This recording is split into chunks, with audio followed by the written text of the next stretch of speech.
தினம் ஒரு தகவல், தினம் ஒரு ஞானம். பிரம்ம ரிஷி பிதாமக பத்ரிஜி அவர்களுக்கு நம் அனைவருடைய வணக்கத்தையும், நன்றியும் தெரிவித்துக் கொள்ளலாம். மரியாதை என்ன பார்க்க போறோம் அப்படின்னு சொன்னா, ரெஸ்பெக்ட் மரியாதை. ஒவ்வொருவரிடத்திலும் ஒரு மரியாதையுடன் பேச வேண்டும், பழக வேண்டும். என ஒரு சின்ன குழந்தையாக இருந்தார் கூட அவர்களுக்கு ஒரு மதிப்பு, மரியாதை என்பதை நாம் கொடுக்க வேண்டும். இன்னொன்னு, நாம் பயன்படுத்துகிற பொருட்களாகட்டும், ஒரு வீடாகட்டும், அது என்னாகும், அதற்குண்டான மரியாதை என்னன்னா சுத்தமாக வைத்துக் கொள்வது. ஒரு தண்ணி குடிப்போம், அந்த பாட்டில் அப்படி தூக்கி போடுறது, இதெல்லாம் பார்த்தீங்கன்னா, அதற்கும் உணர்வுகள் உண்டு.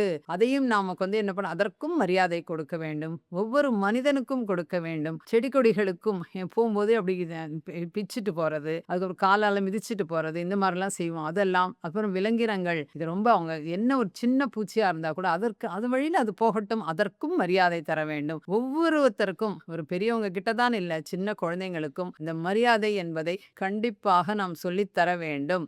வீட்டுல இருக்கோம், இந்த வீடு நமக்கு நமக்கு தங்கும் இடம்ன்றது வீடு. அந்த வீட்டுக்கு நம்ம ஒரு மதிப்பு கொடுக்கணும். அப்ப என்ன பண்ணணும், இந்த வீட்டை நல்ல பராமரிச்சு சுத்தமா வச்சு நல்ல ஒரு நறுமணமான வாசனை ஊதுபத்திகள்லாம் ஏத்தி அந்த வீட்டை ஒரு ஆசிரமமாக மாற்ற வேண்டும். இதுதான் அந்த வீட்டிற்கு நாம் கொடுக்கும் மரியாதை. பணத்திற்கு ஒரு மரியாதை கொடுக்க வேண்டும். பணம் கையில கிடைச்சா அங்கங்க பணத்தை வைக்கிறது, நிறைய விஷயங்கள். அப்போ அதற்குண்டான மரியாதை அப்படின்றது கொடுக்கணும். உறவினர்களுக்கு கொடுக்க வேண்டும், சிறியவர்களுக்கு கொடுக்க வேண்டும். ஒரு புத்தகங்கள் இருந்ததுன்னா அந்த புத்தகம் எந்த இடத்துல இருக்கணுமோ அந்த இடத்துல இருக்கணும்.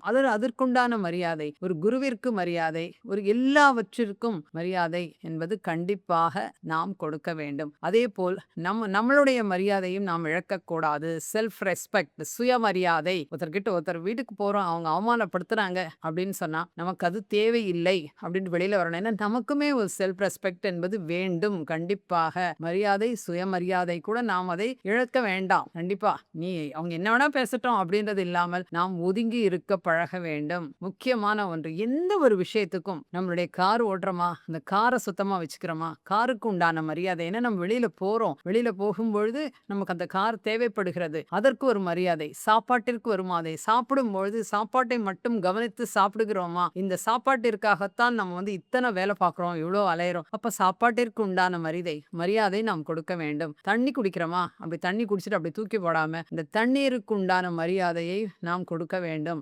எல்லாவற்றிற்கும் ஒரு மரியாதை என்பது மிக மிக ஒரு முக்கியமான ஒன்று. இந்த புரிதல்லாம் எப்படிங்க வருது? இப்ப நம்ம தியானம் பண்றோம், நம்ம மாஸ்டர்ஸ். அப்போ நமக்கு அந்த மரியாதை என்ற குணம் வரணும் அப்படின்னு சொன்னா தொடர்ந்து தியானம் செய்வோம், ஞானம் பெறுவோம். நன்றி, வணக்கம்.